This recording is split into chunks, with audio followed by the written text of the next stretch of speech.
और इस वीडियो को शुरू करने से पहले मैं आप सभी से रिक्वेस्ट करूंगी कि आप हमारी वीडियोस लाइक, शेयर और सब्सक्राइब करना ना भूलें, क्योंकि ऐसा करने से हमें एनकरेजमेंट मिलता है ताकि हम नए नए आपके लिए गेस्ट ला सकें, नए नए कंटेंट क्रिएट कर सकें। तो दोस्तों, आज जिस पॉडकास्ट के लिए हम तैयार हैं उसमें जो शख्स आने वाले हैं उन्हें 20-22 साल का इस इंडस्ट्री का एक्सपीरियंस है। 19 साल की सरकारी नौकरी को छोड़कर वो डायरेक्ट सेलिंग इंडस्ट्री में आए और आज उनकी टीम करोड़ों लोगों की है। बहुत से लोग हैं जो उनसे हर रोज इंस्पायर होते हैं, मोटिवेट होते हैं और एजुकेट होते हैं। आज आई एम श्योर आप भी बहुत कुछ सीखेंगे अगर इस वीडियो को एंड तक देखेंगे तो क्या आप तैयार हैं उस पर्सनालिटी से मिलने के लिए? तो आइए स्वागत करते हैं मिस्टर नरसी गेरेवाल जी का।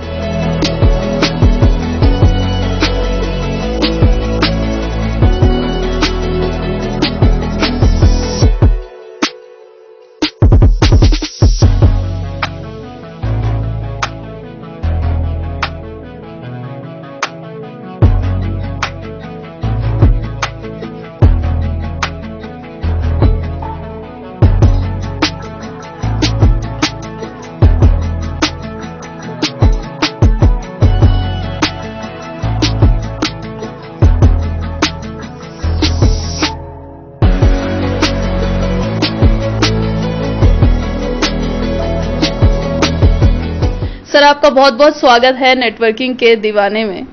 और आज बहुत सारे नेटवर्किंग के दीवाने हैं जो आपकी कंपनी से और अलग भी हैं, नेटवर्किंग के दीवाने जो सुन रहे हैं आपको, और वो जानने को बेकरार है कि क्या ऐसे कदम थे जो आपने लिए और आप इतने सक्सेसफुल हो गए। थैंक यू मैम, बहुत बहुत शुक्रिया आपका। सबसे पहले तो इस शो में, इस प्रोग्राम में मुझे बुलाने के लिए, और मैं ज़रूर कॉन्ग्रेचुलेट करना चाहूँगा आपको और राहुल जी को कि आप लोग एक ऐसा काम कर रहे हैं जो अजीम प्रेम जी ने किया था आईटी सेक्टर को फैलाने के लिए और इन्फोसिस को फैलाने के लिए किया था। हमारे जो इन्फोसिस के मालिक हैं उन्होंने, तो आप लोग जो डायरेक्ट सेलिंग के बारे में जो अवेयरनेस फैला रहे हैं, रियली आई सैल्यूट यू और हैट्स ऑफ करना चाहूँगा कि इतनी बढ़िया इंडस्ट्री के बारे में जो रियल पिक्चर है वो आप दिखाने की कोशिश कर रहे हैं। तो I am proud of you, I salute you. Thank you sir, आपने कंपैरिजन बहुत बड़ा कर दिया। हम नाखून बराबर भी नहीं है, बस एक छोटा सा एफर्ट है कि लोगों तक सही नॉलेज, सही एजुकेशन, रियल पिक्चर हम दर्शा सकें अगर डायरेक्ट सेलिंग की, तो बहुत लोगों का भला हो जाएगा। क्योंकि बहुत सारे लोग नेगेटिव हो जाते हैं इस इंडस्ट्री में, जो तो वो पहले ही प्रिपेयर होके आए, वो ये समझ के आए ये इंडस्ट्री क्या है। तो हम शुरुआत करते हैं सर आपकी जर्नी से। जैसा कि हमें पता है 19 साल की आपने सरकारी नौकरी को लात मारी और डायरेक्ट सेलिंग में कूद पड़े। तो हम पहले तो ये जानना चाहेंगे, ऐसा क्या एक मोटिव था, क्या चीज आपको अट्रैक्टिव लगी कि आप इस इंडस्ट्री में आए? थैंक यू मैम, बहुत बहुत शुक्रिया। सबसे पहले तो मैं एक बात बताना चाहूँगा कि आई रिस्पेक्ट जॉब। मैं जॉब की बहुत रिस्पेक्ट करता हूँ। तो जॉब मैंने 19 साल करी और उसके बाद मैं फुल टाइम में डायरेक्ट सेलिंग में आया। लेकिन इस डायरेक्ट सेलिंग में आने से पहले 2 साल मैंने पार्ट टाइम काम किया था। और जॉब 95% लोग कर रहे हैं, तो हम हमेशा जॉब जो कर रहे हैं उनको सैल्यूट करते हैं और उनको सम्मान करते हैं उनका, क्योंकि जॉब से 95% लोगों के घर चलते हैं और परिवार चलना तो ज़रूरी है। और मैं तो ये बोलूँगा कि जो डायरेक्ट सेलिंग इंडस्ट्री भी मुझे मिली, ये जॉब की वजह से मिली। अगर मैं जॉब में नहीं होता तो शायद ये मिल ही नहीं पाती। तो जॉब की वजह से डायरेक्ट सेलिंग इंडस्ट्री मिली। लेकिन अभी सवाल आता है, जैसे आपने पूछा, बहुत शानदार सवाल, कि आपने जॉब को छोड़ के, सही है, जॉब को सम्मानित तरीके से छोड़ के, जॉब को मैंने लात नहीं मारी, मैंने बड़ा सम्मानित तरीके से छोड़ा। और उसमें छोड़ने के लिए भी मैं प्राउड फील करता हूं कि मेरी जगह एक बंदे को हवलदार की नौकरी जॉब की मिली, एक दूसरे बंदे को, एक को प्रमोशन मिला नायक का, एक को लेस नायक का, 3 लोगों को प्रमोशन मिला और एक को मेरी जगह नौकरी मिली। तो 4 लोगों का भला हुआ। तो मैंने जॉब छोड़ने में भी 4 लोगों का भला हुआ। और जॉब क्यों छोड़ी, इसके लिए मैं जरूर आपको बताना चाहूँगा कि कोई भी आदमी किराए पे कब तक रहता है, जब तक खुद का मकान ना हो। लेकिन जैसे ही खुद का मकान अगर बन जाए तो कोई भी आदमी किराए पे क्यों रहेगा। तो मैंने जॉब में रहते रहते 2 साल इस इंडस्ट्री में काम करके, डायरेक्ट सेलिंग इंडस्ट्री में काम करके, और मैं जॉब से करीब करीब 11 गुना ज़्यादा इनकम यहाँ से मैं लेना शुरू कर दिया था। तो मैं, आपने छोड़ी? हाँ, तब छोड़ी मैंने जॉब, यस। तो मेरी करीब करीब तनख्वाह उस टाइम पे 8 साढ़े 8 हज़ार थी और जब मुझे यहाँ से डायरेक्ट सेलिंग इंडस्ट्री से 1-1.25 लाख 1.5 लाख रुपए महीने आने लगे थे, तब मैंने जॉब को रिजाइन किया या वॉलंटरली रिटायरमेंट लिया मैंने। तो मैं और लोगों को भी बोलना चाहूँगा कि आनन फानन में जॉब छोड़ना और फिर किसी भी इंडस्ट्री में कूद पड़ना, ये ऐसा कोई बड़ाई वाली बात नहीं है। पहले आप बेस बनाओ, जॉब करते करते भी इस काम को कर सकते हैं। कोई दूसरा काम ऐसा नहीं है जिसको आप जॉब करते करते कर लेंगे, या बहुत मुश्किल है, लेकिन इस बिजनेस को आप जॉब करते करते भी कर सकते हैं। और जॉब करते करते जब आपकी एक इनकम, आपकी जो फुल टाइम जॉब है उससे 2 गुना 4 गुना 5 गुना 10 गुना अगर हो जाती है, तो उसके बाद आप जॉब से रिजाइन कर सकते हैं। तो मैंने जब शुरुआत किया इसमें, मेरी 8,500 रुपये तनख्वाह थी, और जब मैं इस बिजनेस में 1.25 लाख 1.5 लाख रुपए महीने तक पहुंच गया, तो फिर मैंने बहुत ही अदब से और सम्मानित तरीके से VRS लेके, वॉलंटरली रिटायरमेंट लेके, और मैंने इस इंडस्ट्री में फुल टाइम कूद पड़ा है।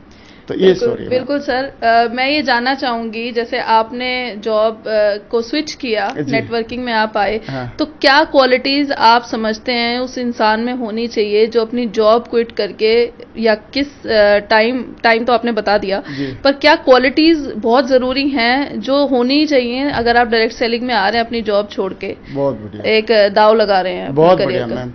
सबसे बड़ी क्वालिटी जो मुझे लगता है इस बिजनेस में और किसी भी दुनिया में बड़ी सफलता लेने के लिए, हंगर होनी चाहिए, भूख होनी चाहिए आगे बढ़ने की, ग्रोथ की भूख होनी चाहिए। क्योंकि मेरे अंदर भूख थी, और भूख इसलिए थी, मैं बताता हूं आपको, कि मैंने मैट्रिक तक पढ़ाई की। हमारे घर वालों ने बोला कि अभी आप आगे नहीं पढ़ सकते। मैंने बोला क्यों? बोला नहीं, कॉलेज में ना बच्चे बिगड़ जाते हैं। तो मैंने बोला मैं नहीं बिगड़ूंगा, लिखवा के ले लो। तो उन्होंने बोला नहीं, असली बात यह है कि हमारे पास फीस नहीं है देने के लिए, तो आप कॉलेज में हम आपको नहीं पढ़ा सकते। तो मैंने बोला फिर क्या करना चाहिए, क्या करना है? तो बोला आप ऐसा करो, आप फौज में भर्ती हो जाना, वहां पर सिर्फ मैट्रिक पास तक चलता है, तो मैट्रिक पास से आप फौज में भर्ती हो सकते हो। लेकिन फौज में भर्ती होने के लिए भी एक एज होती है, तो उसमें भी 1.5 साल कमी थी।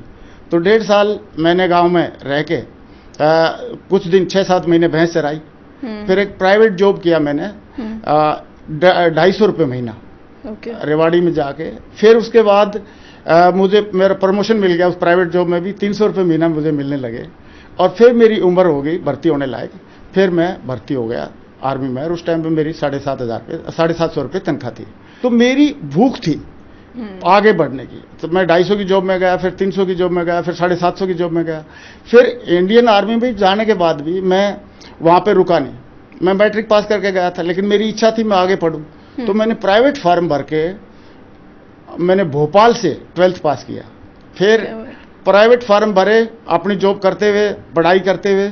फिर मैंने BA फर्स्ट ईयर किया, सेकेंड ईयर किया, थर्ड ईयर किया, BA कंप्लीट किया, फिर MA कंप्लीट किया, और जॉब में रहते रहते फिर मैंने MD BA भी कंप्लीट किया। और 4 बार मैं कमीशन के लिए अप्लाई किया, अफसर बनने के लिए, अधिकारी बनने के लिए फौज में, सेना में, और उसके लिए भी मैंने पढ़ाई किया। तो कहने का मतलब यह है कि मेरे आगे बढ़ने के लिए मेरी भूख थी, सिर्फ पैसे की नहीं, नॉलेज की भी भूख थी। और जो आगे बढ़ने की भूख थी मुझे, मैं आगे बढ़ना चाहता था। और आगे बढ़ने का जब मुझे और कहीं से मौका नहीं मिल पाया, या और कहीं पे मैं नहीं सफल हो पाया, लेकिन जैसे ही डायरेक्ट सेलिंग इंडस्ट्री मिली तो मेरे एकदम दिल की घंटी बज गई कि यस, ये मौका है, इस मौके पे चौका मारना जरूरी है, और मैंने शुरुआत कर दिया। तो सर आपने ये नहीं सोचा कि यहाँ पर भी लोग मेरे को क्या तरह तरह की बातें कहेंगे, या जो चैलेंजेस आएंगे क्या करेंगे? बिल्कुल। इसके लिए मैम क्या ना, मेरे सामने एक प्रत्यक्ष एग्जाम्पल था। जिन्होंने मुझे प्लान दिखाई थी वो भी डिफेंस बैकग्राउंड से थे, वो भी मेरे रैंक के ही थे, हवलदार रैंक के ही थे। तो उन्होंने इस बिजनेस में काम करके करीब करीब 1 लाख रुपए महीना कमा रहे थे। और मैंने देखा कि मेरे जैसे बैकग्राउंड का, मेरे जैसी रैंक का बंदा और मेरी जैसी जॉब का बंदा इस बिजनेस में आके लाखों रुपए महीने कमा सकता है। तो और वो भी सच बोल के, क्योंकि जब मैंने प्लान देखी थी तो मेरी फर्स्ट कंडीशन एक थी कि सर बाकी सारी चीजें बढ़िया हैं, पैसे के बदले में प्रोडक्ट मिलेगा, यहाँ पे कुछ लोगों को हमने आगे बढ़ाना है तो हम भी आगे बढ़ जाएंगे, और यहाँ पे दूसरों का भला करके हम अपना भला कर सकते हैं। ये सारी बातें आपकी बढ़िया है, लेकिन एक बात मुझे बता दो कि इसमें झूठ तो नहीं बोलना पड़ेगा। तो उन्होंने बोला नहीं ग्रेवाल जी, झूठ बोलने की जरूरत नहीं है, आप सच बोल के भी इस बिजनेस में ऊंचाइयों पे जा सकते हैं। तो मैं बोला सर मैं करूंगा, क्योंकि ऐसे कई सारे मिथ रहते हैं। जैसे मेरे को मिथ था एक लोगों का, मेरे दिमाग में एक मिथ था कि फौज में जो लोग जाएंगे उनको दारू पीना जरूरी है और मीट खाना जरूरी है। जब मैं फौज में गया तो मैंने एक ही बात सोची थी कि इन दोनों चीजों से कैसे न कैसे करके बचना है, क्योंकि ना मैं दारू पीना चाहता था ना मीट खाना चाहता था। तो जो खाते हैं उनके लिए कोई प्रॉब्लम नहीं, वो खाएं, लेकिन मेरे को पर्सनली इच्छा थी कि मैं वेजिटेरियन रहूं। तो मैंने जाते ही फौज में एक बहुत ही सीनियर अधिकारी थे, उनसे पूछा कि सर एक बात बताओ कि इसमें दारू पीना और मीट खाना क्या जरूरी है क्या? बोला यार ये मिथ है, ये सिर्फ दांत का या जाट का स्वाद है या मुंह का जीभ का स्वाद है। बगैर दारू पिए भी इस बिजनेस में ना, इस जॉब में हम लोग 33 साल 34 साल टॉप रैंक पे पहुंच सकते हैं और बगैर मीट खाए भी हम यहाँ पे आगे बढ़ सकते हैं। बोला मेरी जो उनकी 32 साल नौकरी हो गई थी, तो उन्होंने बोला मेरे को 32 साल नौकरी हो गई है मेरी, मैंने आज तक ना दारू पी, ना अंडा खाया, ना मीट खाया, और उसके बावजूद भी मैं देखो तो आपके सामने स्वस्थ खड़ा हूँ, सारा अच्छे रैंक पे हूँ मैं। ऐसे ही यहाँ पे मेरे दिमाग में एक मिथ था कि कोई भी अगर आप बिजनेस करोगे तो बिजनेसमैन को झूठ तो बोलना ही पड़ता है। तो मैंने सोचा बिजनेस है तो अगर झूठ बोलना पड़ेगा तो फिर मुश्किल है, झूठ बोलने वाला मेरा नेचर है नहीं। तो मैंने सोचा ये कंफर्म कर लेता हूं। तो मैंने अपलाइन से पूछा, या जिन्होंने मुझे प्लान दिखाया था उनसे पूछा कि सर इसमें झूठ तो नहीं बोलना पड़ेगा? उन्होंने बोला बिल्कुल झूठ नहीं बोलना पड़ेगा, क्योंकि यहाँ पे सच बातें इतनी हैं कि आपकी सच ही नहीं खत्म होंगी, तो झूठ की बारी तब आएगी नहीं जब सच खत्म हो जाए। तो तब मैंने स्टार्ट कर दिया।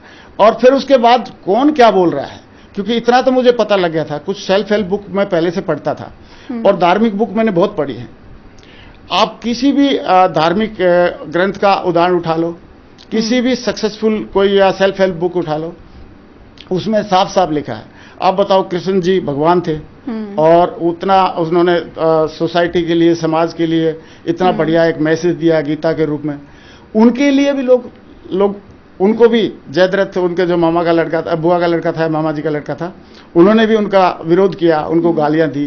तो ऐसे विरोध तो करते हैं, और विरोध किया भी, मेरा भी किया यहाँ पे। लेकिन मैंने अपने अपलाइन को देख लिया था, उन्होंने बता दिया था कि विरोध करेंगे लोग, तो उसकी चिंता आपने नहीं करना, आपको तो अपने जिस रास्ते पे चले हो उसको मिशन मान के करना है पूरा। तो उस पर हम फिर चल दिए। और मेरे को बोला भी, मैं प्रैक्टिकली बताता हूँ आपको, एक वहां पर जहां मैं जॉब करता था, वहां पे एक बंदे ने हाथ जोड़ के बोला अग्रवाल जी आप ये काम मत करो, ये नहीं चलेगा, और ऐसे काम चलते नहीं है, मेरे को इतने साल का अनुभव है जिंदगी में।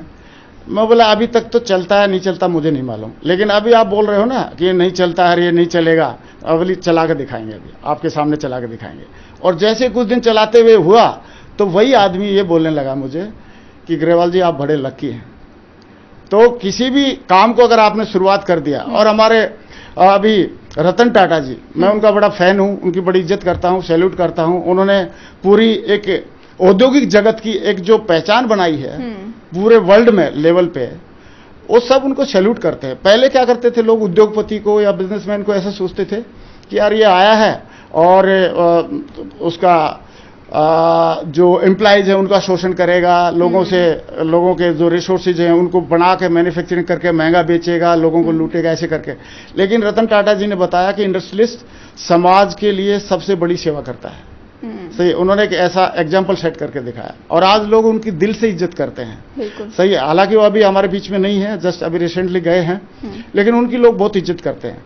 तो ऐसे ही मतलब हम इसमें ये हम बताना चाह रहा हूं मैं कि डायरेक्ट सेलिंग इंडस्ट्री में भी हम ये बता सकते हैं, करके एथिकली काम करके, बड़े बड़े अच्छे अचीवमेंट लेके, लोगों की जीवन में अच्छी वैल्यू एडिशन करके, लोगों को आगे बढ़ा के हम बता सकते हैं कि this is the best business, और ये लोगों के भले के लिए है, इसमें कोई भी मतलब नुकसान नहीं करते हम, अल्टीमेटली हम फायदा करते हैं।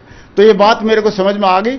उसके बाद तो फिर हमने ये सोचा ही नहीं कि कौन क्या बोलता है, क्यों, लोग तो देखो, लोगों का काम तो बोलना है। बिल्कुल बिल्कुल। ये हमने बहुत सारी कहानी भी सुनी है, सही, कुछ तो लोग कहेंगे लोगों का काम है कहना, लोगों का काम है कहना, सही है, लेकिन हमारा काम है कि अपने रास्ते पे चलते रहना। बिल्कुल सर। जी मैम। सर आपने अभी जिक्र किया अपलाइन का, 2-3 बार जिक्र किया। जी जी। तो कहीं ना कहीं आप प्रभावित दिखते हैं, तो मैं ये जानना चाहूंगी कि क्या आपकी लाइफ में आप मानते हैं कि अगर वो अपलाइन आपके नहीं होते तो आप इतने कामयाब नहीं होते? ये बिल्कुल आपकी बात 200% सहमत हूं आपसे, क्योंकि आई वॉज रॉ। जैसे नया बच्चा जन्म लेता है और उसको अगर मम्मी नहीं मिले, सही है, या पापा नहीं मिले, या उसको केयर टेकर नहीं मिले, तो अकेला सर्वाइव नहीं कर सकता। बिल्कुल। तो शुरुआत में तो अपलाइन की जरूरत ज़्यादा ही है, बहुत ज़्यादा ज़रूरी है। और मैं बहुत लकी हूँ, फॉर्चुनेट हूँ कि अपलाइन मुझे शुरुआत दिन से ही बेस्ट टू बेस्ट अपलाइन मुझे मिले। मेरे 3 अपलाइन हैं, उन तीनों को हमेशा मैं सैल्यूट करता हूँ और दिल में उनके लिए स्पेशल जगह है मेरे लिए, क्योंकि मुझे तो इस बिजनेस का बी भी नहीं मालूम था, नेटवर्क मार्केटिंग एन नहीं मालूम था, डायरेक्ट सेलिंग का डी नहीं मालूम था, कुछ नहीं मालूम था। सारी चीजें जो भी सिखाई या जो भी उन्होंने बुक रिकमेंड करी या जो उन्होंने ऑडियो वीडियो रिकमेंड किया और जो उन्होंने करके प्रैक्टिकली करके दिखाया, हमारे अपलाइन लोग ऐसा सिर्फ बोलते नहीं थे, वैसी लाइफ भी जीते थे। कभी सबसे बड़ी बात, हाँ, कभी भी एथिकली, जैसे इसमें बिजनेस में बताया जाता है कि आपको एथिकली काम करना, पूरा एथिकली रहते थे। कभी भी बिजनेस में वो बोला जाता है कि आप हमेशा एक दूसरे को एडिफाई करना, एक दूसरे की अच्छाइयां देखना, मधुमक्खी बनना हमेशा, इसमें नॉर्मल वाली मक्खी नहीं बनना, नॉर्मल फ्लाई नहीं बनना, वो कहीं भी बैठ जाती है, जो कहीं पे गंदगी ढूंढती है हमेशा। सही है, सारे शरीर को छोड़ के जो नॉर्मल मक्खी क्या होती है, वो गंदगी पे बैठती है। और मधुमक्खी क्या करती है, इस दुनिया में जहाँ फूल है, जहाँ खुशबू है, जहाँ शहद है, उस सब को खोज लेती है। तो हमारे अपलाइन ने हमेशा करके दिखाया कि हमेशा एक दूसरे की और इसमें दुनिया में, समाज में लोगों की अच्छाइयाँ खोजना और अच्छाइयों को और उभारना और उनको साथ में लेके चलना। तो उन्होंने प्रैक्टिकली किया। अभी मेरे अपलाइन मेरे को जो इंट्रोड्यूस करते हैं, मुझे बताते हुए बड़ा फक्र है। और ये लाइन वो अपलाइन ही बोल सकता है, बाकी कोई नहीं बोल सकता। शुरुआत में जब हमने शुरुआत किया काम, तो मेरे अपलाइन ने बोला कि ग्रेवाल जी आप कर सकते हैं। ये बात कोई नहीं बोल सकता। पहला ऐसा इंसान था मेरी जिंदगी में जिसने बोला कि आप लाखों रुपए महीना कमा सकते हैं। अदरवाइज पूरे ब्रह्मांड में, पूरी दुनिया में किसी ने नहीं बोला कि आप ग्रेवाल जी 8,000 रुपये, 8,500 रुपये से ज़्यादा के आदमी हैं, कमा सकते हैं। लेकिन मेरे अपलाइन ने बोला कि आप लाखों रुपए महीना भी कमा सकते हैं। क्योंकि मैंने उनसे सवाल पूछा कि सर क्या लाखों रुपए महीना मैं भी कमा सकता हूँ? बोला बिल्कुल कमा सकते हैं। और तो मैंने बोला सर कैसे कमा सकते हैं? तो उन्होंने बोला अगर आपने सिस्टम के मुताबिक काम किया तो मेरे दिमाग में उस दिन से एक शब्द घुस गया जिसका नाम है सिस्टम। मैंने बोला सर सिस्टम के मुताबिक ही काम करेंगे। बोला ग्रेवाल जी काम करने से पैसे नहीं आते या काम करने से सफलता नहीं मिलती। काम करने से आप दूसरे लोगों की जिंदगी में केवल वैल्यू एडिशन नहीं कर सकते, आप सिस्टम के मुताबिक काम करने से लोगों की जिंदगी में वैल्यू एड कर सकते हैं, लोगों को आगे बढ़ा सकते हैं, आप सफल हो सकते हैं और आप अपनी भी जिंदगी बदल सकते हैं। क्योंकि कोई भी दवाई खाने से आदमी हेल्थी नहीं होता, रिकमेंडेड दवाई खाने से हेल्थी होता है या सही होता है, ठीक होता है। कोई भी किताबें पढ़ने से आदमी मतलब ज्ञानी नहीं होता, रिकमेंडेड किताबें पढ़ने से। क्योंकि किताबें तो वैसी वाली भी रहती हैं, नेगेटिव वाली भी रहती हैं। तो रिकमेंडेड किताबें पढ़ने से और ऐसे ही कोई भी काम करने से। काम तो बहुत सारे लोग कर रहे हैं, मेहनत कर रहे हैं, सही है, लेकिन वो इतनी जिंदगी में, अपनी जिंदगी में, अपने परिवार की जिंदगी में, समाज की जिंदगी में इतना ज्यादा कुछ परिवर्तन नहीं ला पाते या वैल्यू एड नहीं कर पाते। लेकिन सिस्टम के मुताबिक काम करने से ग्रेवाल जी यहाँ पे आप जो चाहोगे, जितना सोचोगे उससे ज्यादा आपको मिलने वाला है। और thanks to God and thanks to my great uplines, उन्होंने वो सारी चीजें आज मिल रही हैं। और मैं आपको एक लाइन और जरूर बोलना चाहूंगा कि अभी एक दिन मेरे अपलाइन ने इंट्रोडक्शन किया, एक बहुत ही सीनियर ऑडिटर पत्रकार थे, तो उनसे मेरा इंट्रोडक्शन कराया। तो मेरे को बोलते हैं, बोला मिस्टर सोएंसो, उनको बोला मिस्टर सोएंसो ये मिलिए इनसे, ये हमारे साथी हैं ग्रेवाल साहब, और बोला हमारी कंपनी के और हमारे सिस्टम के विराट कोहली हैं। क्या बात, सही सही है। तो ये बात अपलाइन के मुंह से ही निकल सकती है, बाकी कोई बोलता ही नहीं है, सही है। अच्छा, पेरेंट्स तो अनपढ़ थे, ज्यादा नॉलेज नहीं था उनका, एक लिमिटेड उनकी एक एक्सपोजर था, तो पेरेंट्स तो उतना ही बोल सकते ना जितना उन्होंने सीखा है। बिल्कुल। लेकिन अपलाइन तो हमारे वर्ल्ड लेवल के एक्सपोजर वाले थे, तो वर्ल्ड लेवल की बातें करेंगे। कहीं ना कहीं जो ज्यादातर लोग जो आते हैं मिडिल क्लास फैमिली से आते हैं, जी।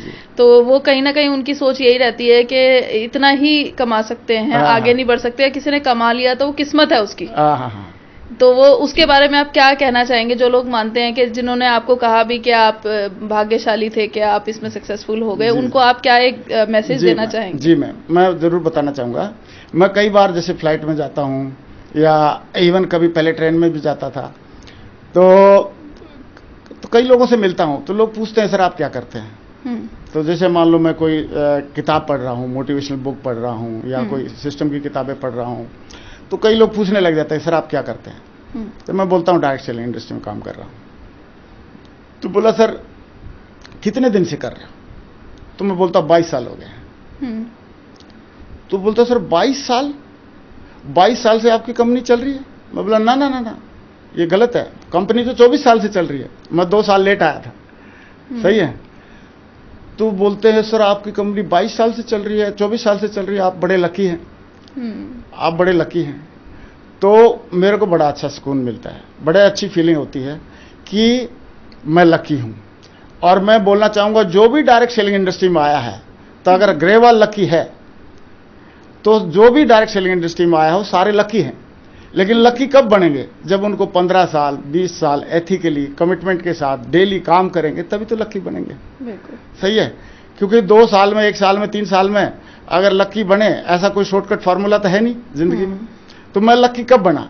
जब मैं इसमें बिजनेस में लगा रहा, जब मैं इसमें कामयाब हुआ। और लकी की डेफिनेशन जो इस बिजनेस के हिसाब से अगर मैं बोलूं, अगर आप डेली काम करोगे तो आपको आप जैसे लोग मिलेंगे ही मिलेंगे। हम मार्केट में देखते हैं, दारू पीने वाला दारू वाले को ढूंढ लेता है, गुटखा खाने वाला गुटखा खाने वाले को ढूंढ लेता है, बीड़ी सिगरेट पीने वाला बीड़ी सिगरेट वाले को ढूंढ लेता है। तो आप अगर डेली काम करने वाले रहेंगे और आगे बढ़ने वाले रहेंगे तो आपको आप जैसे लोग मिल जाएंगे। और जब आपके जैसे लोग मिलेंगे तो लकी तो आप और भी ज्यादा हो जाओगे। और दूसरा मैं तो ये बोलता हूं कि डायरेक्ट सेलिंग में तो ये लकी की परिभाषा भी आपको एक और एक्स्ट्रा मौका देती है आगे बढ़ने का। क्योंकि मान लो पहले मेरे को मैट्रिक से ज्यादा पढ़ाई करने का मौका नहीं मिला, मुझे कोई सिविल सर्विसेज का एग्जाम वगैरह देने का मौका नहीं मिला, या कोई मैं सीए चार्टर्ड अकाउंटेंट या ऐसा कुछ या आईएएस आईपीएस ऐसा बन जाऊं, ऐसा करके कुछ मौका नहीं मिला। लेकिन डायरेक्ट सेलिंग ने मुझे मौका दिया सेकंड चांस कि अब तू उनके बराबर या उनसे ज्यादा पैसे कमा सकता है। दूसरी बात, यहां पे तो लक का ना पिटारा आपके हाथ में है। अगर आप डेली काम करेंगे, कोई आदमी मान लो बोलता है कि सर मैं लकी नहीं हूं, तो हम उनको बताते भी हैं और अपने आप को भी हम समझाते हैं मन को कि मैं मान लिया कि कोई आदमी बोलता मैं लकी नहीं हूं, ठीक है लकी नहीं है, लेकिन कुछ लोगों को ऐसे तो जानता होगा जो इस समाज में इस दुनिया में लकी है। बोला हाँ जरूर जानता हूं 2-4 को। तो बोला उनमें से एक को आप अपनी टीम में डाल लो, 2-4 को अपनी टीम में डाल लो। सही है? वो लकी अपने लक के लिए काम करेंगे और तेरा लक ऐसे ही सुधर जाएगा।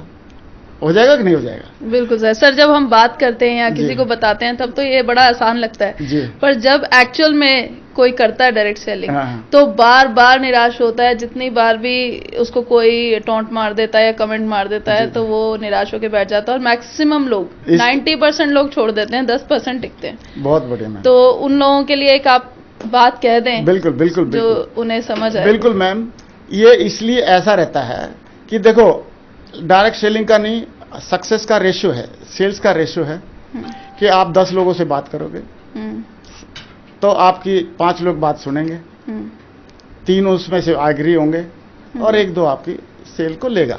सही है? तो सक्सेस का रेशियो, उसका सक्सेस का भी रेशियो है, सेल्स का भी रेशियो है। तो ज्यादा नो मिलेंगी, नेगेटिव ज्यादा मिलेगा, 80% नेगेटिव रहेगा, 20% या 10%, 20% के आसपास पॉजिटिव रहेगा। और ये हर जगह पे है। ट्रेन में भी आप देखो 20 डब्बे हैं तो 4 डब्बे एसी के रहते हैं, बाकी तो नॉन एसी रहते हैं। सही है? तो ये हर एक जगह है। तो उसके लिए क्या हमने अपने आप को अच्छे से तैयार कर रखा है क्या? अगर हम डायरेक्ट सेलिंग के बारे में डेली एक ऑडियो वीडियो सुने डेली, और अगर हम डेली इससे रिलेटेड किताबें पढ़ें तो हम जितना नेगेटिव मिलेंगे उससे ज्यादा हम पॉजिटिव डोज ले लेंगे। बिल्कुल। तो मजाल है कोई आदमी नेगेटिव कर दे, मेरे को नेगेटिव करके दिखाए ना कोई। सही है ना? जब मैं जीरो से शुरुआत किया था ना, तब मेरे को कोई नेगेटिव कर पाया ना, बीच में कोई नेगेटिव कर पाया ना, आज नेगेटिव कर सकता ना आगे तक कभी भी नेगेटिव कर पाएगा।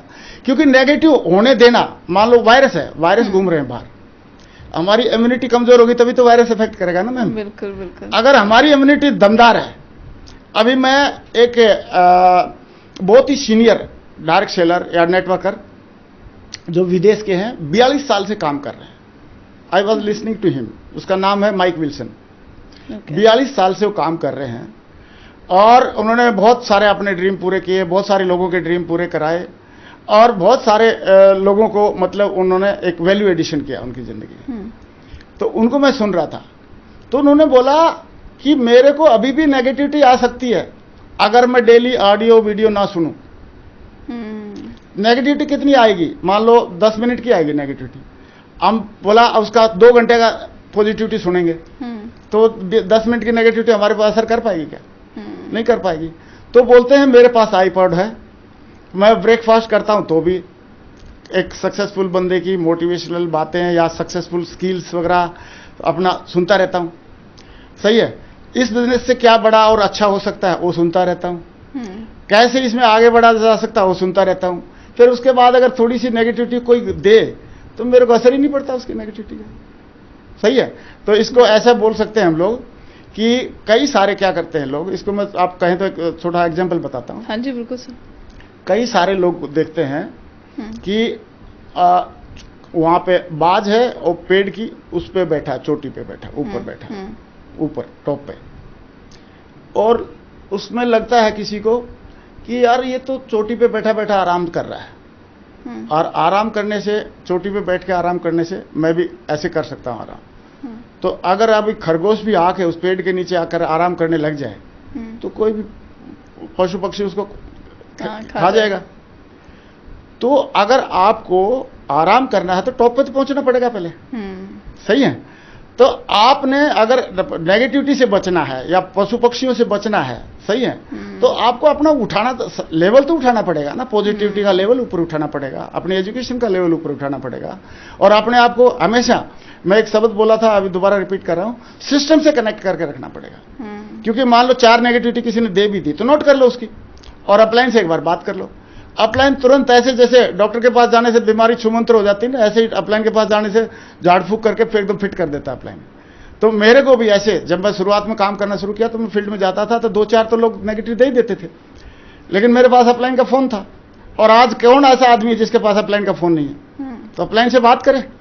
मैंने बोलता था सर उसने ये बोला, उसने ये बोला, उसने ये बोला, आपको क्या सोचते हैं? और कई बार हमको लगता है कि ये प्रॉब्लम है, प्रॉब्लम नहीं, और हमारी ग्रोथ का साइन होता है। जैसे मैंने एक बार बोला, मेरे साथी लोग जब मेरे शुरुआत में चेक आने लगे ना यूनिट में, तो देखो आपको तो पता ही है लोगों का नेचर, कि लोग ये तो चाहते हैं कि आप आगे बढ़े, लेकिन ये नहीं चाहते उनसे आगे बढ़े। सही है, जैसे मान लो एक कॉलेज में 6 बच्चे पढ़ रहे हैं इकट्ठा, तो उनमें से कोई फेल हो जाए तो थोड़ा दुख होगा, लेकिन 6 में से कोई अगर यूनिवर्सिटी टॉप कर जाए या स्टेट टॉप कर जाए या इंडिया टॉप कर जाए तो बाकी वाले तो बहुत परेशान हो जाएंगे। सही है, तो ऐसे ही जब मेरे चेक आने लगे इसमें, मैं तो रेगुलर डेली काम कर रहा था, तो डेली काम करेगा तो चेक तो आएंगे ही आएंगे। तो साथ वालों को पेट में दर्द होना शुरू हो गया, और वो हल्ला करना शुरू कर दिया कि सर देखो ग्रेवाल जी पता नहीं क्या कर रहा है, इसके हर हफ्ते चेक आ रहे हैं, ये है, ऐसे करके हल्ला करना शुरू कर दिया। तो मैंने अपलाइन को फोन लगाया, मैं बोला सर बड़ी प्रॉब्लम है। बोला क्या? मैं बोला सर हर हफ्ते मेरे चेक आ रहे हैं। अरे बोला ग्रेवाल जी हर हफ्ते चेक आना खुशी की बात है, प्रॉब्लम की बात है? मैं बोला सर है तो खुशी की, लेकिन अभी तो प्रॉब्लम बनी हुई है। बोला डोंट वरी, बहुत छोटी सी बात है। मैं बोला क्या करना है सर बताओ आप? बोला जाओ साइबर कैफे पे और एड्रेस चेंज कर दो, चेक कहाँ चला जाएगा? घर पे। पहले कहाँ आता था? यूनिट में। तो घर पे जाएगा तो क्या कोई प्रॉब्लम ही खत्म हो जाएगी। सही है, तो 2 मिनट में उन्होंने मेरी प्रॉब्लम को छूमंतर कर दिया। सही है, तो मैम अभी उसके लिए 2 काम कर ले आदमी, इससे रिलेटेड जो भी सिस्टम जो हमको बताता है, रिकमेंड करता है, वो बुक पढ़े, जो सिस्टम जो बताता है और अपलाइन जो बताता है, और रिकमेंडेड ऑडियो वीडियो सुने लगातार। जैसे डेली हम पूजा पाठ करते हैं, खाना खाते हैं, ऐसे डेली करना पड़ेगा, क्योंकि सफलता मांगने से नहीं मिलती, या उसमें क्या बोलते हैं थोके, वो ऐसे नहीं मिलती, फ्री में नहीं मिलती सफलता, उसके लिए कंट्रीब्यूट तो करना पड़ेगा। कोई डॉक्टर आदमी ऐसे ही बन जाता है क्या, MBBS डॉक्टर या IAS ऐसे ही क्लियर कर लेता है क्या? या उनको चाहिए इनकम तो चाहिए IAS के बराबर, इनकम तो चाहिए डॉक्टर के बराबर, इनकम तो चाहिए CA के बराबर, मेहनत चपरासी के बराबर भी नहीं करना चाहते, तो करना पड़ेगा, उसको डेली सुनना पड़ेगा, ऑडियो वीडियो सुनना पड़ेगा, किताब पढ़नी पड़ेगी, और सिस्टम की हर मीटिंग, हर इवेंट को अटेंड करना है, और उसको एटीट्यूड ऑफ ग्रेटिट्यूड के भाव से अटेंड करना, कि देखो हमको आज क्या मिल गया, आज क्या मिल गया, आज क्या मिल गया। तो अगर इन सब चीजों का ध्यान रख ले, और जैसे मैंने बोला मिस्टर माइक विल्सन बोल रहा 42 ईयर्स हो गए उनको, आज भी अपने अपलाइन से काउंसलिंग करता है, 42 ईयर्स हो गए उनको, अभी भी वो अपने मतलब डेली ऑडियो वीडियो सुनता है, और वो बताता है, इसलिए आज उनकी एज 64 है, but he is so excited, और पूरा 2-2 घंटे 4-4 घंटे 6-6 घंटे खड़ा होकर सेमिनार में लोगों के सामने बात करता है। सर एक्साइटमेंट का लेवल तो आपका भी बहुत हाई है, हमने देखा है जो। Thank you ma'am. तो वो भगवान बरकरार रखे।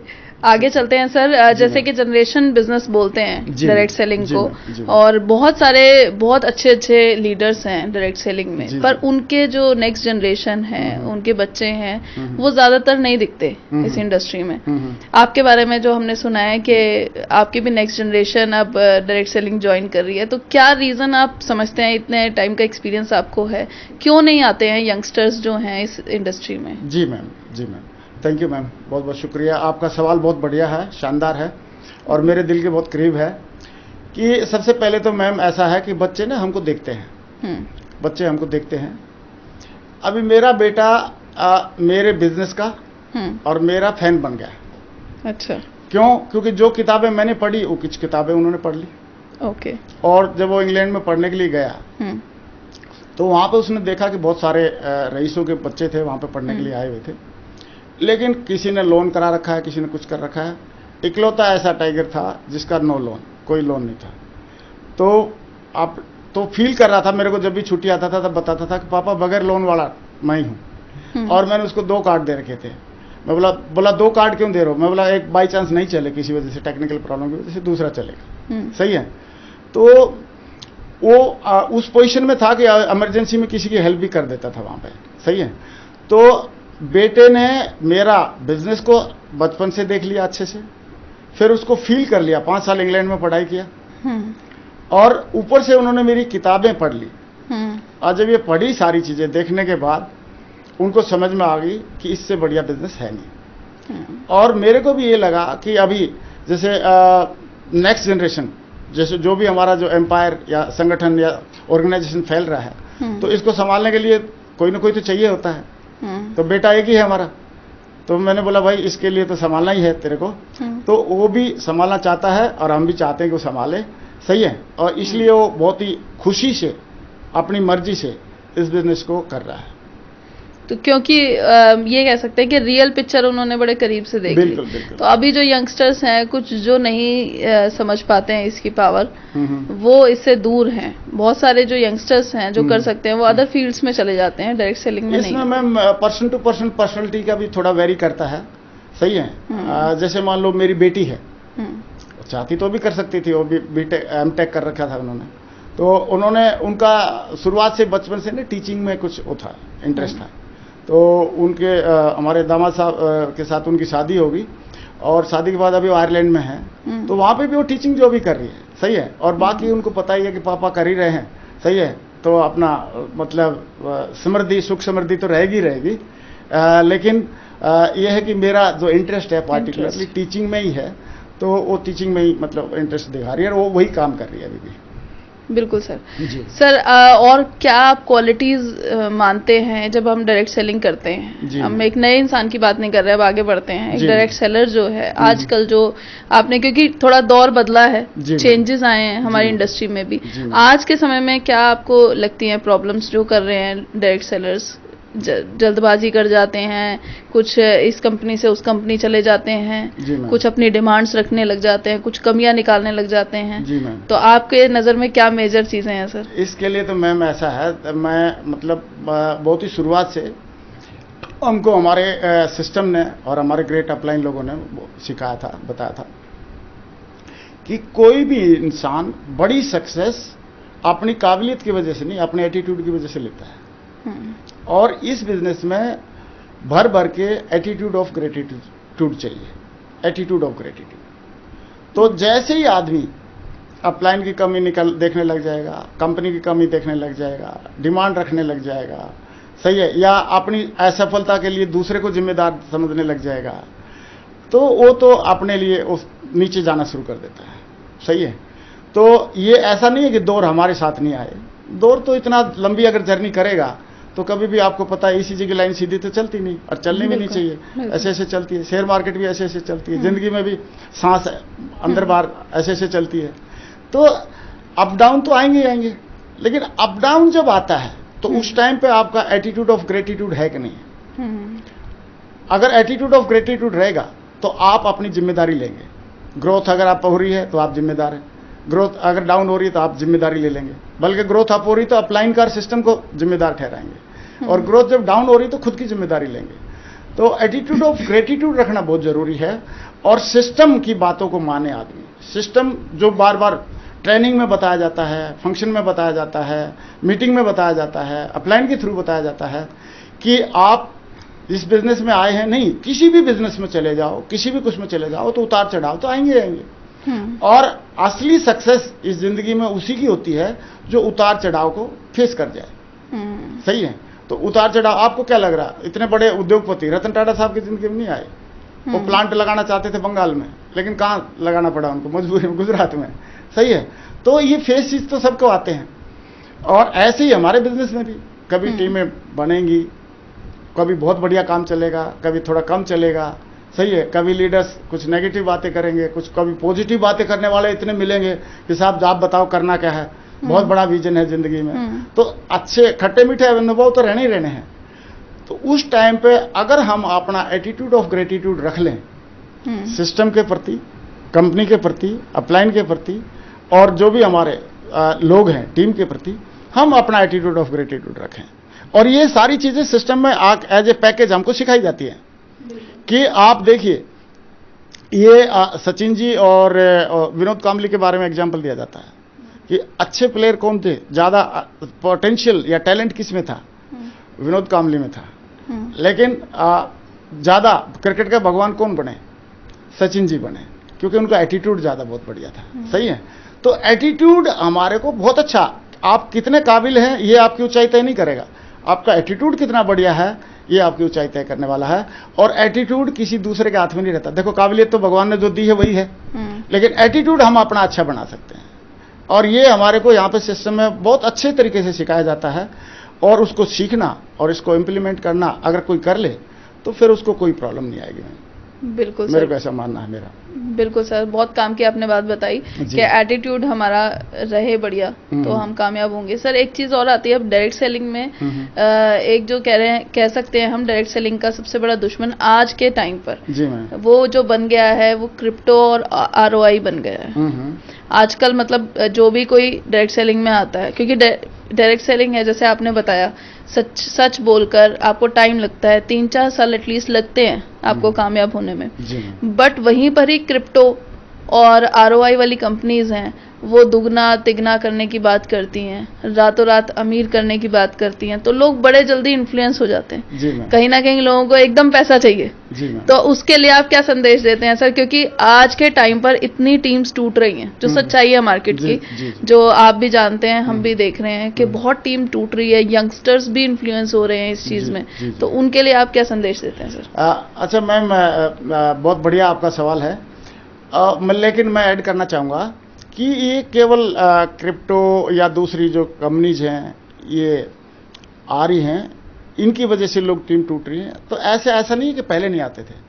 जब मैं बहुत ही मतलब एक नॉर्मल 200-250 की मेरी टीम थी, उस टाइम पे भी ऐसी कंपनियां आई थी। सर, आजकल सोशल मीडिया इतना है ना, इन्फ्लुएंस करना आसान है। एक वीडियो भेज दो, एक कुछ भेज दो, तो इंसान का दिमाग घूम जाता है। पहले शायद ये चीजें थी तो मतलब टाइम लगता था। थोड़ा सा सोशल मीडिया का इन्फ्लुएंस कम था। बहुत बढ़िया आप बात बोल रहे हैं। लेकिन मैम अभी भी ना देखो, दुनिया में अबंडेंस है। मेरा ऐसा मानना है कि अबंडेंस है। आप जैसे लोग, नेक नीति से काम करने वाले लोग, लंबा विजन के साथ काम करने वाले लोग और एथिकली पैसा कमाने लोग, सच बोल के पैसा कमाने वाले लोग भी इस दुनिया में हैं। बिल्कुल। हमको वो लोग मिल जाएंगे, हमने उनके साथ काम करना है। नेगेटिव हमारा फील्ड ही नहीं है। हमारा जैसे मान लो 80-20 का रेशो है। 80% लोग 80% क्या 90% लोग ऐसे हैं जो 25,000 से कम कमाते हैं पैसे इस दुनिया में। तो 10% ही लोग हैं ना जो मतलब एक 25,000 से ज्यादा कमा रहे हैं। और इसका एक डाटा और मैं आपको शेयर कर देता हूं, आपको अच्छा लगेगा कि अगर आप 25,000 पे कमा रहे हैं तो आप 10% लोगों में आ जाते हैं इंडिया में। सही है। अच्छा। हाँ, और अगर आप 3.5 से 4 लाख रुपए कमा रहे हैं महीने में तो आप 1% में आ जाते हैं। और अगर आप 10 लाख से ज्यादा कमा रहे हैं महीने में तो आप 0.1% में आ जाते हैं। तो आपको 0.1% में आना है तो आदमी कितने चाहिए? तो 0.1% ही चाहिए। सही है। सही बात। 1% में आना तो 1% ही तो चाहिए। तो उसकी चिंता हम लोगों ने करनी नहीं है। हमारा अर्जुन की तरह पत्ते भी है, पेड़ भी है और सब कुछ है, चिड़िया है, हमको आंख पे निशाना रखना है। हमको अपनी इंडस्ट्री को एथिकली और पूरा डेली कमिटमेंट के साथ, बढ़िया एटीट्यूड ऑफ ग्रेटिट्यूड के साथ, अच्छी कॉमन सेंस के साथ हमने लगातार काम करना है। और वैसे वैसे लोग हमको पहले भी मिलते थे, आज भी मिल रहे हैं और आगे भी मिलते रहेंगे। और सोशल मीडिया ये भी तो फैला रहा है कि ये भी तो दोनों चीजें फैला रहा है ना। ये भी तो बता रहा है कि डायरेक्ट सेलिंग इंडस्ट्री में एक अच्छा ऑप्शन है। पहले इतना नहीं था, सोशल मीडिया नहीं था तो हम अपने बारे में ढंग से बोल नहीं पाते थे। जैसे आप देखिए, आप पहले क्या नहीं था, पहले सोशल मीडिया नहीं था तो डायरेक्ट सेलिंग के रूल भी नहीं थे। अभी डायरेक्ट सेलिंग के रूल आ गए हैं। पहले सोशल मीडिया नहीं था तो उस टाइम पे, अभी सोशल मीडिया है तो अभी डायरेक्ट सेलिंग के रूल भी हैं। उस टाइम पे जब शुरुआत में सोशल मीडिया नहीं था, उस टाइम पे हमारे पास टेस्टिमोनी भी नहीं थी। कोई आदमी छाती ठोक के ये नहीं बोल पाता था कि मैं यहां से करोड़ रुपए कमाए हैं या करोड़पति हूं। और अभी हम छाती ठोक के बताने वाले हजारों लोग हम अपनी टीम से दिखा सकते हैं कि हमने करोड़ों रुपए कमाए हैं। सही है। कोई आदमी ये छाती ठोक के नहीं बोल पाता था मैं पूरा यूरोप घूम के आ गया हूं। सही है। या स्विट्जरलैंड, पेरिस घूम के आ गया हूं। तो हजारों लोग जा रहे हैं स्विट्जरलैंड, पेरिस घूम के आ रहे हैं। यानी कि जो भी ड्रीम है प्रैक्टिकली सोशल मीडिया की वजह से। मेरे को तो मैं गया था एक बार स्विट्जरलैंड, पेरिस में, तो वहां पे एक टिटलिस जगह है, तो वहां पे फोटो खींच रहे थे। तो टिटलिस में शाहरुख खान का और काजोल का एक स्टेचू लगा हुआ है। तो उसके साथ खड़े होकर मैं और मैडम, मेरी वाइफ, दोनों फोटो खिंचा रहे थे। तो एक बंदे ने फोटो खींच दिया। उसने बोला क्या करोगे? मैं बोला ये फोटो बहुत काम आएगा। बोला क्या करोगे? मैं बोला ये फोटो उनको दिखाएंगे जिनके दिमाग में ये घुसा हुआ है कि डायरेक्ट सेलिंग नहीं चलता, जिनको लगता है कि ये काम नहीं होता, जिनको लगता है ये सब बतौलेबाजी है, जिनको लगता है ये सब फालतू की बातें हैं। मैं बताएंगे कि भाई अगर फालतू की बातें हैं तो तू वहां फोटो खिंचा के दिखा। सही है। और ये झूठा है या सच्चा है ये बताते रहे। फॉरेंसिक रिपोर्ट ले ले इसकी, है? सही बात। तो मैडम अभी जो प्रूफ भी तो इतने स्ट्रांग है, मतलब दिल से, अंदर से आवाज आती है। सही है। तो जो हर एक चीज के प्लस माइनस रहते हैं, आपको पता है। सही है। तो उस टाइम के जो माइनस थे, सही है, उस टाइम के कुछ प्लस थे और कुछ माइनस थे। अभी इस टाइम के कुछ प्लस हैं तो माइनस भी रहेंगे कि नहीं रहेंगे? तो इसको स्वीकार करें हम लोग। अबंडेंस है, कहीं पे किसी चीज की कोई कमी नहीं है, ना लोगों की कमी है। अभी तो हम लोगों ने चाइना को पार कर दिया। लोगों की कोई कमी है क्या? आगे बढ़ने वाले लोगों की कोई कमी है क्या? ईमानदारी से काम करना चाहते हैं ऐसे लोगों की कोई कमी है क्या? कुछ लोग रहेंगे जो उनको क्रिप्टो पसंद आएगी या कुछ और पसंद आएगा, लेकिन कुछ लोग तो ऐसे होंगे जिनको एथिकल और ऑनेस्टी के साथ काम करके डायरेक्ट सेलिंग इंडस्ट्री में काम करना पसंद करेंगे। मैं तो ये बोलना चाहूंगा कि कुछ लोग ऐसे जरूर मिलेंगे जिनके अंदर डायरेक्ट सेलिंग घुस जाएगी। सही है। डायरेक्ट सेलिंग अंदर घुस जाएगी उनको कोई समझाए, कुछ समझाता रहे। मैं आपको थोड़ा जरूर बताना चाहूंगा कि जैसे डायरेक्ट सेलिंग के ना हम कर रहे थे, तो हम ऐसे नहीं किया कि डायरेक्ट सेलिंग को करके देखते हैं, करना शुरू किया और फिर अब उसके अंदर घुस गए, तो फिर डायरेक्ट सेलिंग हमारे अंदर घुस गई। हम डायरेक्ट सेलिंग अंदर नहीं घुसे, हमारे अंदर डायरेक्ट सेलिंग घुस गई। अभी जो प्रोडक्ट भी हम यूज कर रहे हैं डायरेक्ट सेलिंग की यूज कर रहे हैं। जैसे पहले कुछ आप मतलब सोचेंगे कि नेटवर्क मार्केटिंग या नेटवर्किंग के दीवाने हैं, कैसे होते हैं, उसका एक एग्जांपल मैं बताता हूं कि डायरेक्ट सेलिंग के लिए नेटवर्क मार्केटिंग के से इतना, इस कंसेप्ट से इतना हमारे को लगाव था कि हमारी कंपनी में कुछ साल पहले टूथपेस्ट, साबुन और क्रीम नहीं थी। तो हमारे को इतना डायरेक्ट सेलिंग का या नेटवर्क मार्केटिंग का वो था, पागलपन था मेरे को कि मैं, हमारी कंपनी में नहीं थे लेकिन मैं लेता डायरेक्ट सेलिंग की कंपनी के ही था, किसी जिसमें थे वो लेता था।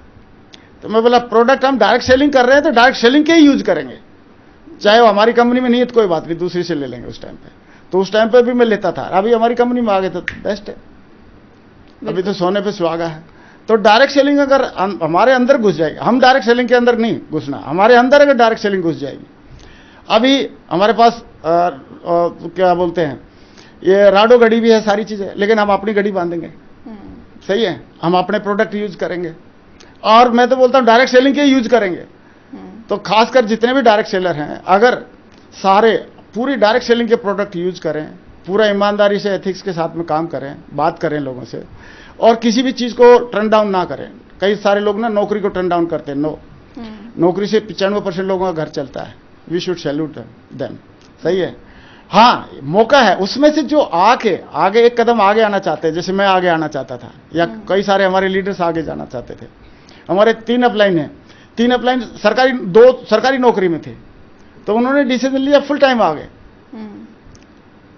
फिर तीसरा एक बिजनेस में थे, तो उन्होंने बिजनेस से फुल टाइम आ गए बाद में। तो ऐसे करके मैम यहाँ पे अभी इतने सारे एग्जाम्पल, प्रूफ और सॉलिड, क्या बोलेंगे आप, फैक्ट एंड फिगर इतने सारे हैं कि सामने वाला आदमी अगर उसकी दिमाग ठीक है, भेजा सही है, और लालच या और उसकी बुरी नीयत नहीं है, तो फिर उसको समझ में आ जाएगी कि क्या करना है क्या नहीं करना। और लालची आदमी तो फिर फंसते ही रहते हैं। ये तो महाभारत काल से चल रहा है। उस टाइम पे भी लोग लालची करते थे, उस टाइम पे भी ये करते थे। सही है। और अभी भी करेंगे और आगे भी आके चलता रहेगा। तो उससे एक मान लो बुराई से, या एक पुराने जमाने में बोलते हैं ना, एक राक्षस था तो लोगों के हवन को खराब कर देता था। तो अभी भी ये कुछ राक्षस हैं डायरेक्ट सेलिंग के हवन को खराब करेंगे। तो एक हवन को खराब करेंगे ना, दूसरा फिर बना लेंगे हम हवन, दूसरा कर लेंगे हवन, क्या दिक्कत है। सही है, क्योंकि लास्ट तो है नहीं। और एक बात बताओ, जब उसने बोला भी था, महात्मा बुद्ध ने बोला था कि मारने वाले से बचाने वाला ज्यादा ताकतवर होता है। तो हम डायरेक्ट सेलिंग को बचाने वाले हैं, इसको आगे बढ़ाने वाले हैं, इसको सपोर्ट करने वाले हैं।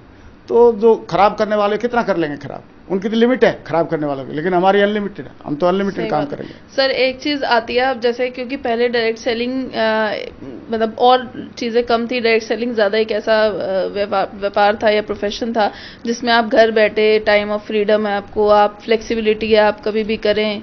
पर अब आज के टाइम पर बहुत सारे ऐसे बिजनेसेस आ गए हैं जो आप घर बैठ के कर सकते हैं। बहुत बढ़िया। तो अब आप जब कोई बोलता है कि डायरेक्ट सेलिंग क्यों करूं, मैं कुछ और कर लूंगा, इंश्योरेंस कर लूंगा, या क्या बोलते हैं उसको, शेयर्स का कर लूंगा, शेयर्स ट्रेडिंग कर लूंगा, तो उसको आप कैसे डिफेंड करेंगे? जी मैम, बहुत बढ़िया, वंडरफुल। तो मैम कोई भी आज मान लो शेयर की ट्रेडिंग कर लेगा, या इंश्योरेंस सेक्टर में काम कर लेगा, या और कुछ कर लेगा, तो क्या वो अपने आप हो जाएगा या उसमें भी करना पड़ेगा? करना पड़ेगा सर उसमें भी। लेकिन उसमें कोई हैंड होल्डिंग करेगा, आपका हाथ पकड़ेगा और आपके साथ में जाके प्लान दिखाएगा, आपका साथ में फॉलोअप करेगा, आपके साथ में सपोर्ट करेगा कोई? नहीं। मैं बोलता हूं कि डायरेक्ट सेलिंग सफलता का एक संपूर्ण पैकेज है। यहां पे आपको अपलाइन, मेरे को टाई लगाना नहीं आता था, टाई लगाना सिखाया। यहां पे मेरे को बोलना नहीं आता था, स्टेज पे बोलना सिखाया। यहाँ पे मेरे को होटल में कैसे जाना है, कैसे मतलब उसकी कैसे खोलना है रूम को, वो नहीं मालूम था, वो सारा सिखाया। सही है। तो अपलाइन यहाँ पे हैंड होल्डिंग के लिए है। वहाँ पे हैंड होल्डिंग करेगा क्या कोई? ट्रेडिंग कर ले, कौन हैंड सीखता रहे? 4-5 कोर्स लेने पड़ेंगे, और फिर भी, और सक्सेस का रेशो जो है वो तो ट्रेडिंग करेगा या कुछ भी करेगा, इंश्योरेंस भी करेगा, तो वहां पे घिसना वहां पे भी पड़ेगा, और सारी जिंदगी अकेला घिसेगा। मान लो इंश्योरेंस सेक्टर में, मैं अपने बाप को ले लेता हूं, मैं इंश्योरेंस सेक्टर में होता और मैं कुछ पॉलिसी कर लेता और करता रहता लगातार, ठीक है, कमा लेता, अच्छी बात है। लेकिन क्या मैं जो टीम वर्क का जो बेनिफिट है, जो आज मैं आनंद ले रहा हूं, वो ले पाता क्या? यहां पे आपको सपोर्ट करने के लिए दो तरीके से है।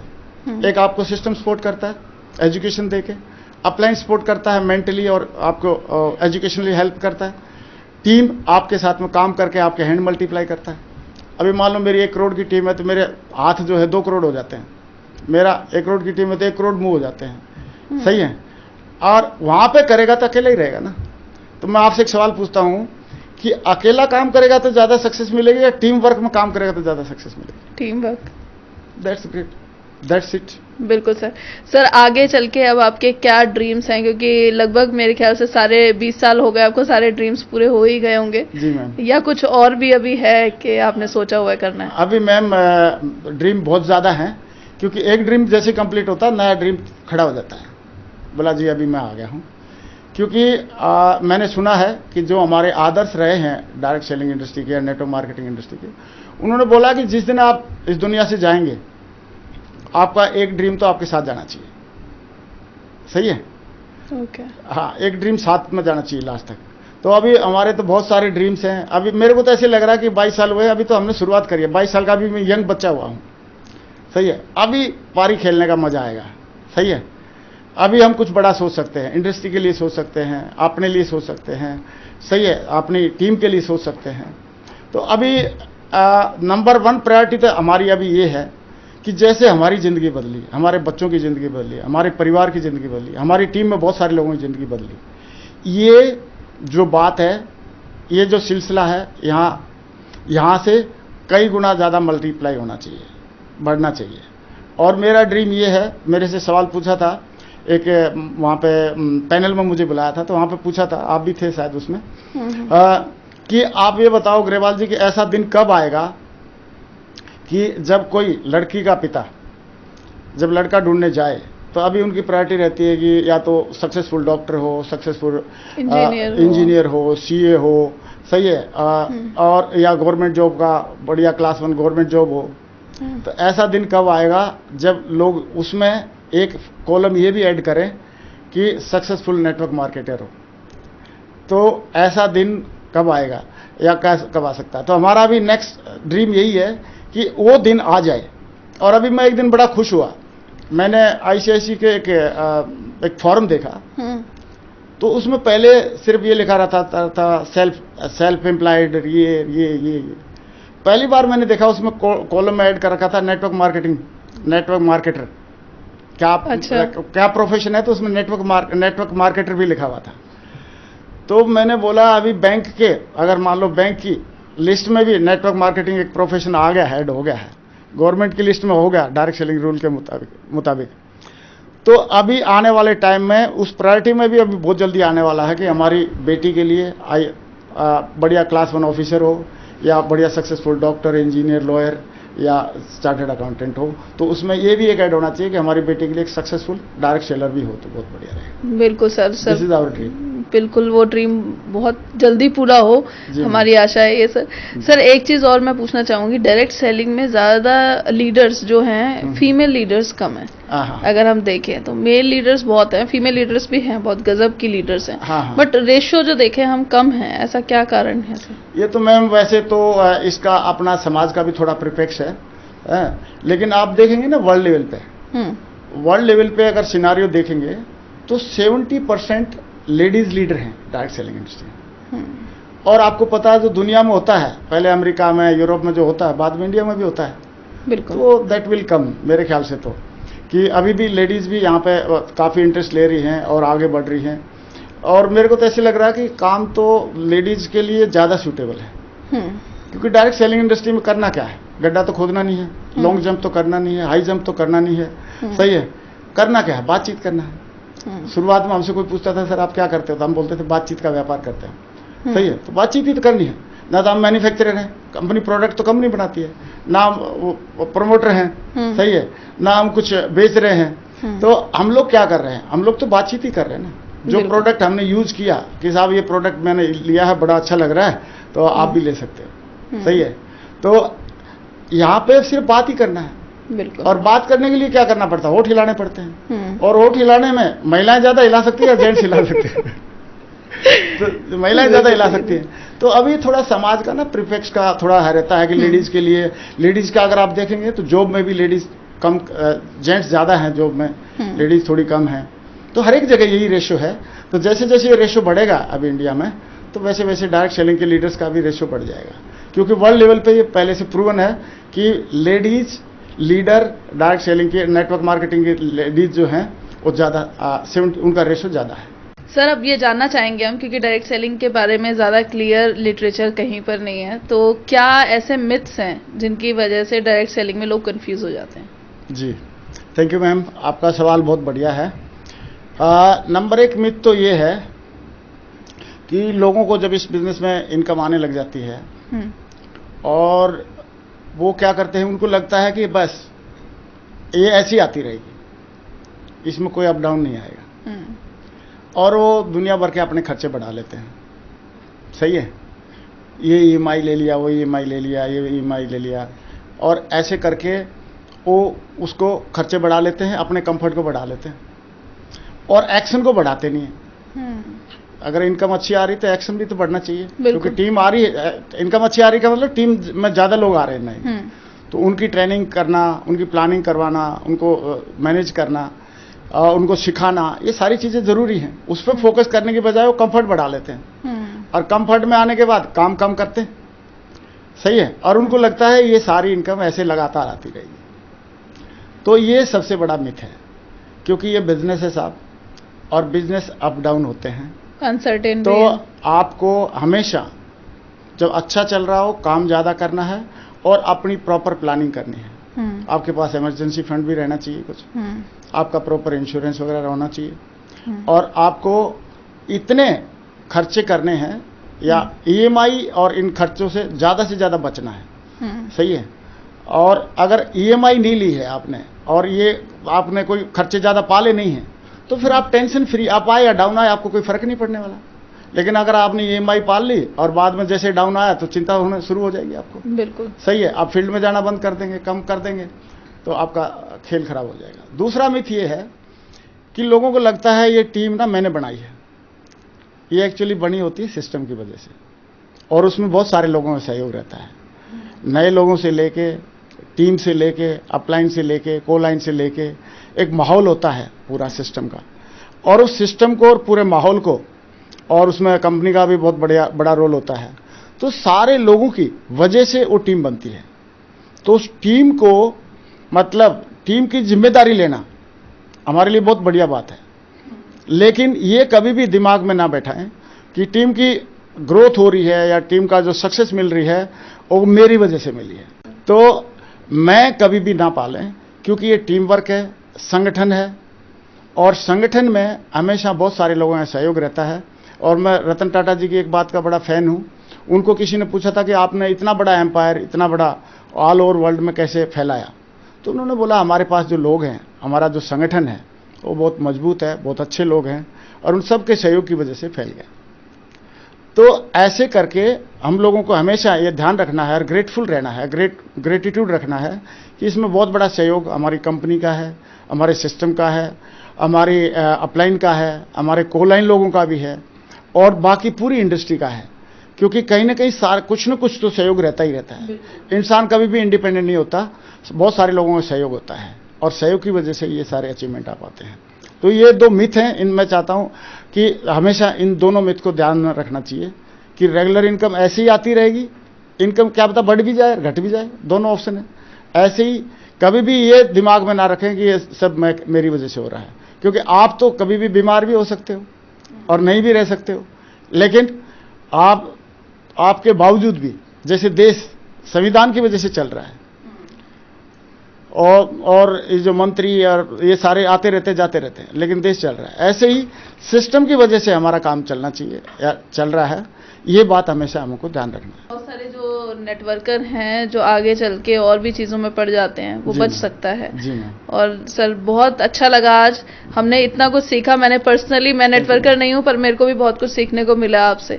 एक जो सक्सेसफुल इंसान है उसके व्यक्तित्व से बहुत कुछ सीखने को मिलता है। हमने बहुत कुछ सीखा, और नेटवर्किंग के दीवानों ने भी सीखा होगा। Thank you very much sir, हमारे शो पर आने के लिए और इतना सारा ज्ञान देने के लिए। Thank you very much Yamini ji, बहुत बहुत शुक्रिया मैम आपका। और मैं जरूर आपका दिल से धन्यवाद देना चाहूंगा कि आपने मेरा ना एक ड्रीम पूरा कर दिया है। बहुत साल पहले मैंने ड्रीम देखा था 2007-8 में, कि ऐसा समय आना चाहिए कि टीवी के माध्यम से हम लोगों को जैसे हरित क्रांति के लिए प्रचार प्रसार हुआ था, सही है, और जैसे महिलाओं को आगे बढ़ाने के लिए, पढ़ाने के लिए प्रचार प्रसार हुआ था, क्योंकि समाज नहीं मानता था, उस चीज को एक्सेप्ट नहीं करता था। तो ऐसे ही हम डायरेक्ट सेलिंग इंडस्ट्री के बारे में लोगों को समझाएं, बताएं कि ये इंडस्ट्री बहुत आने वाले टाइम की बहुत ही बड़ी इंडस्ट्री है, अभी मैंने कुछ फैक्ट एंड फिगर देखे थे कि अभी ये अगर वर्ल्ड लेवल पे देखा जाए तो 189 बिलियन डॉलर की इंडस्ट्री है, जिसको अगर इंडियन रुपीज में देखें तो ट्रिलियंस रुपीज बन जाते हैं। और आने वाले टाइम में ये 500 बिलियन डॉलर की 500 बिलियन डॉलर की बनने वाली है, यानी कि 5 ट्रिलियन डॉलर से भी ज्यादा, 5 ट्रिलियन रुपए से भी ज्यादा की बनने वाली है। इंडिया में फिक्की की रिपोर्ट है ही 2025 तक ये 64,500 करोड़ की बनने वाली है। तो वर्ल्ड लेवल पे जो इतनी बड़ी इंडस्ट्री फ्लोरिश कर रही है या थ्राइव कर रही है या आगे बढ़ रही है, तो आने वाले टाइम में इंडिया में भी बढ़नी है।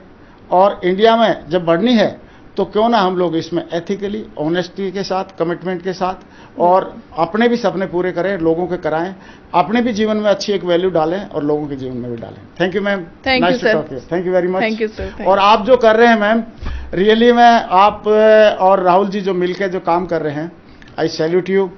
मैं दिल से, तहे दिल से धन्यवाद देना चाहूँगा। और अभी मेरे रोंगटे खड़े हैं मैं जब आपसे बात कर रहा हूँ कि आप निस्वार्थ भाव से, पूरा दिल से इस इंडस्ट्री के लिए जो आप काम कर रहे हैं, मैं दोबारा एक बार रिपीट करना चाहूँगा कि जो नारायण मूर्ति जी ने किया आईटी इंडस्ट्री के लिए, जो विप्रो के चेयरमैन अजीम प्रेम जी ने किया आईटी इंडस्ट्री के लिए, जो रतन टाटा जी ने किया इंडस्ट्रियलिस्ट के इंडस्ट्री के लिए, ऐसे ही आप इस डायरेक्ट सेलिंग इंडस्ट्री के लिए आप और राहुल जी पूरे तन मन धन से पूरी टीम के साथ में बहुत बढ़िया काम कर रहे हैं। Thank you sir, I salute you, thank you sir, and I appreciate you. Thank you ma'am, thank you sir, thank you sir.